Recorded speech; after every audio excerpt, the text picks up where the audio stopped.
My name is Dawn, local black activist, grassroots organizer.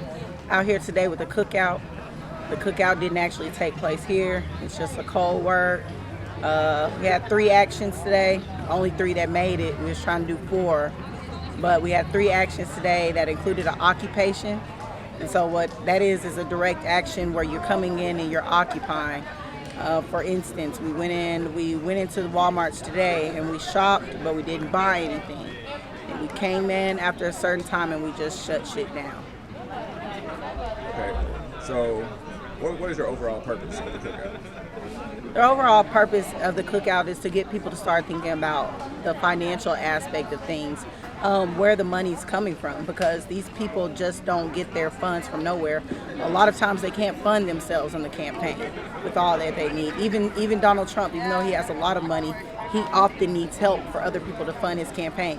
And a lot of these big companies like Walmart and things are promising to fund Trump. So they're not the only ones, but Little Rock are the richest people in, the Waltons are the richest people in Arkansas. So it's like we got to hit their pockets, start hitting their pockets, and slowly move away from Walmart and start trying to build up our own communities again, because there's food deserts in Little Rock. So we got to change something. So how did you become the face of this? What drives you? The face, I don't know, not like that. But I just have a passion. I just have a passion for my people. I think even when I was younger, it's kind of like I was always getting into business that wasn't mine, but it was on a good tip. It was like I saw somebody being picked on, or I saw an injustice, even at work. And just like, that's not right. So I guess it just amplified and continued, just the love for my people, seeing the things that were going on, the way that our people have been treated, just the way they're being killed. It's an active attack on our lives. It's a genocide, but there's been no state of emergency for it. So I want to continue to push the narrative that we have to continue to stand up. And I want it to be a million of me, a million of people like Angela Davis, a million of people like Huey P. Newton, that are willing to stand up and not back down, that are willing to keep fighting. So after the protesting, what's the next step? What should we do as a community as a whole? What's the next step that you would like to see happen? I would like to see the community come together. Now is the time to be forming coalitions. If you aren't already a part of a coalition, well, I call my coalition a tribe, because I look at them like my family. So if you aren't a part of a group that you're talking about, well, these are our demands, we need to be thinking about what we want after. Like, how long will we keep going? Are we willing to keep going 365 days if that means they sign an executive order? Because there's no legislation session this year. It's like, so we have to keep fighting. Governor Asa Hutchinson can call an emergency session right now. So that's one of the goals. Aside from the protesting, we need to be pushing for goals to happen. And we don't need to move until they start doing. So, like I said, form that list of demands, because we have pages. It's like all that black people have been through. We have pages and pages of demands that we can list for you on a local level, on a government level, and on a national level, just for the betterment of people of color. Okay, with that being said, this is June. So of course we got 6 more months before this year is out. And like you say, Agent Hudson, he will have to call it an emergency hearing. Because if we don't call it an emergency hearing, there's nothing going to get done right by the end of the year. So what do we do for the next 6 months? The next 6 months, we need to be building our demands, right? We need to be locating the representatives that are going to speak out for us. We need to be familiarizing ourselves with local politics and local elections, so we can make sure on the local level we're getting things changed. Because city board of directors, that citizens review board, that's something local. That's something we can get changed. They need to change that where we get to vote. We need to be able to vote the people in on the Citizens Review Board. Nothing should be appointed anymore. Everything should be for the people, by the people. No more appointing should be going on, because that's one person who is slick controlling the narrative. They're going to be allowed to control the narrative through these people and use these people. So we want everything for the people, by the people. With your protests, I want them to be meaningful, fun, but meaningful. We had a whole lot of fun today, and we shut shit down still.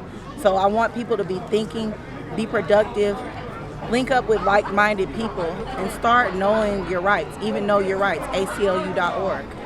Start looking up certain things so you can progress yourself forward. Like I said, my tribe is very important to me. consists of elders and the youth. And it's very important that you link with your elders that are willing to work with you. If your elders are willing to work with you, get the information from the elders because they know the history. They've seen things before, stuff that aren't always in books, stuff they don't put in books because they've tried to write our history so many times that oftentimes the only way we're getting our history is through our elders' knowledge. So now's the time, like I said, build your coalition, build your tribe, make your demands. Like just think of what, even if it's just a list of 3 things saying what I want to see in my community. If they're driving by every 3 minutes, I feel like we're being over-policed in our community. That could be one of your demands. A lot of times we don't think about that. Start joining your neighborhood associations.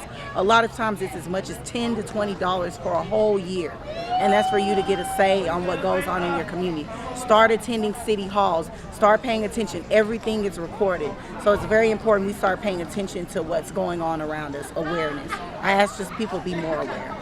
Okay, with that being said, we have the elders, and then we have the people that are our age group. But we also have the youth, and they're the ones who really need to get this message and need to understand the value of this. So how do we connect the dots? How do we get the link to our youth, from the elders to the youth?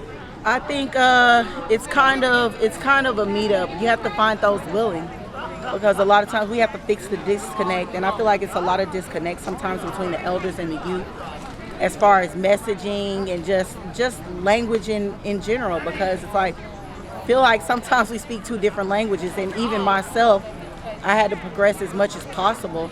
So I asked the youth to humble themselves, and I asked the elders to even humble themselves, because sometimes they're already set in their ways, and they're holding the information.